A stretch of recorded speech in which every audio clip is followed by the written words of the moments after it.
నమస్తే అండి, నా పేరు Uma. Welcome back to dream kitchen. ఈరోజు మన డ్రీమ్ కిచెన్లో ఒక హెల్దీ స్వీట్ రెసిపీతో మేము ముందుకు వచ్చేసాను. హెల్దీ స్వీట్ రెసిపీ ఏంటి అనుకుంటున్నారా? పెసరపప్పు పాయసం అండి. ఈ రెసిపీలో మనం షుగర్ యూజ్ చేయట్లేదు. పెసరపప్పు, సగ్గుబియ్యం, బెల్లం కాంబినేషన్లో ప్రిపేర్ చేస్తున్నాము. కాబట్టి ఇది చాలా హెల్దీ అయిన స్వీట్. పెసరపప్పు పాయసాన్ని చాలా సింపుల్గా పక్కా కొలతలతో ఎలా ప్రిపేర్ చేసుకోవాలో ఈ వీడియోలో మీతో షేర్ చేసుకుంటాను. ఇప్పటి వరకు ఎవరైనా సరే ఒక్క స్వీట్ కూడా నేను ట్రై చేయలేదు అనుకునే వాళ్ళు కూడా ఈ వీడియో ఫాలో అవుతూ చాలా సింపుల్గా ప్రిపేర్ చేసేసుకోవచ్చు. అలాగే ఎవరైనా సరే ఈ పెసరపప్పు పాయసాన్ని ప్రిపేర్ చేసినప్పుడు గట్టిగా అయిపోతుంది, ఈ కన్సిస్టెన్సీ నాకు ఈవినింగ్ వరకు కూడా ఉండట్లేదు అనుకునే వాళ్ళకి కూడా ఈ వీడియో చాలా బాగా యూజ్ అవుతుందండి. ఇంకా లేట్ చేయకుండా ఈ స్వీట్ రెసిపీని ఎలా ప్రిపేర్ చేసుకోవాలో చూసేద్దాం.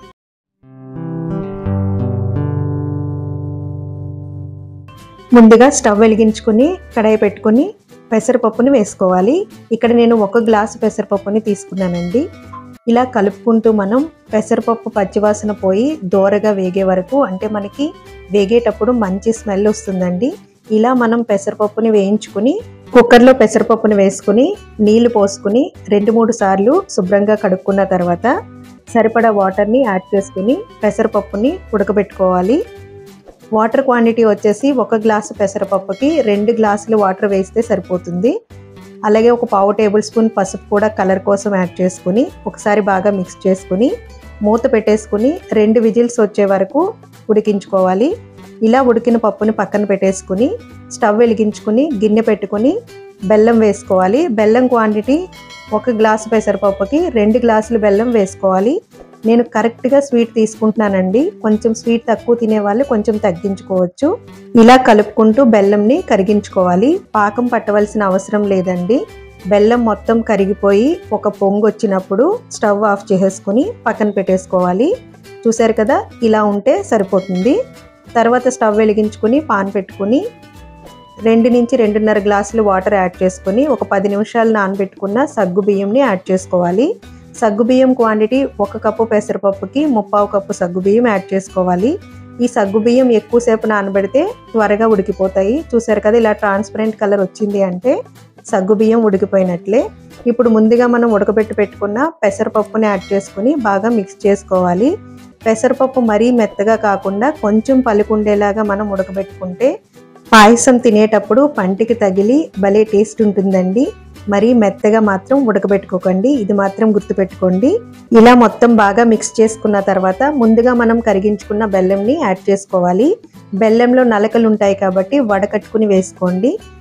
ఈ మొత్తం బాగా కలిసేలాగా ఇలా మిక్స్ చేసుకుంటూ ఉండాలి. మీకు మొత్తం ఇలా కలిసిపోయిన తర్వాత ఒక 1 మినిట్ ఇలా కలుపుకుంటూ మీరు ఉడికించుకోవాలి. ఈ కన్సిస్టెన్సీలో ఉన్నప్పుడు మీరు పాలుని యాడ్ చేసుకోవాలి. కాచిన పాలునే యాడ్ చేయాలండి, పచ్చి పాలు యాడ్ చేయకూడదు. నేను ఇక్కడ 1 గ్లాసు పెసరపప్పుకి 2 గ్లాసుల పాలు యాడ్ చేస్తున్నాను. ఈ క్వాంటిటీ కరెక్ట్గా సరిపోతుంది. పాలు కూడా యాడ్ చేసిన తర్వాత మొత్తం బాగా కలిసేలాగా మిక్స్ చేసుకుని ఒక 2 to 3 మినిట్స్ మీరు ఇలా కలుపుకుంటూ ఉడికించుకోవాలి. ఇలా 1 మినిట్ మీరు ఉడికించుకున్న తర్వాత నేతిలో వేయించుకున్న జీడిపప్పు, కిస్మిస్ కూడా వేసేసుకుని బాగా కలుపుకోవాలి. ఇలా కలుపుకుంటూ ఒక 2 మినిట్స్ మీరు ఉడికించుకున్నారంటే మనకి పెసరపప్పు పాయసం రెడీ అయిపోయినట్లేనండి. మీరు కొంచెం లూజ్గా ఉన్నప్పుడే కన్సిస్టెన్సీ స్టవ్ ఆఫ్ చేసేసుకుని పక్కన పెట్టేసుకుంటే కొంతసేపటికి మనకి కొంచెం దగ్గరికి పడుతుంది. మీరు మరీ దగ్గరికి పడిపోయిన తర్వాత కనుక మీరు స్టవ్ ఆఫ్ చేసి పక్కన పెట్టారంటే మీకు పాయసం గట్టి పడిపోతుందండి. అలాగే పాలు వేసేటప్పుడు ఎవరైనా విరిగిపోతాయి అనే డౌట్ ఉంటే స్టవ్ ఆఫ్ చేసుకుని మీరు పాలని యాడ్ చేసుకోండి. ఇక్కడ నేను స్టవ్ ఆఫ్ చేయకుండానే పాలని యాడ్ చేశాను. చూసారు కదా, కొంచెం చల్లారిన తర్వాత ఇలా దగ్గరికి పడుతుంది. ఇది కరెక్ట్ కన్సిస్టెన్సీ అండి. మీరు కూడా తప్పకుండా ఈ సింపుల్ స్వీట్ రెసిపీని ట్రై చేసి మీకు ఎలా కుదిరిందో కామెంట్ రూపంలో తెలియచేయడం మాత్రం మర్చిపోవద్దు. అలాగే మన ఛానల్లో స్వీట్ రెసిపీస్ చాలా ఉన్నాయండి. ఆ వీడియోస్ లింక్స్ని కూడా ఈ వీడియో కింద డిస్క్రిప్షన్లో ఇస్తాను. ఎవరికైనా అవసరం అనుకుంటే ఒకసారి చూడండి. ఈ వీడియో మీకు నచ్చితే కనుక ప్లీజ్ లైక్ చేయండి, మీ ఫ్రెండ్స్ అండ్ రిలేటివ్స్కి షేర్ చేయండి. మరెన్నో quick and tasty healthy sweet recipes కోసం మన డ్రీమ్ కిచెన్ ఛానల్ని సబ్స్క్రైబ్ చేసుకోవడం మాత్రం మర్చిపోవద్దు. Thank you for watching.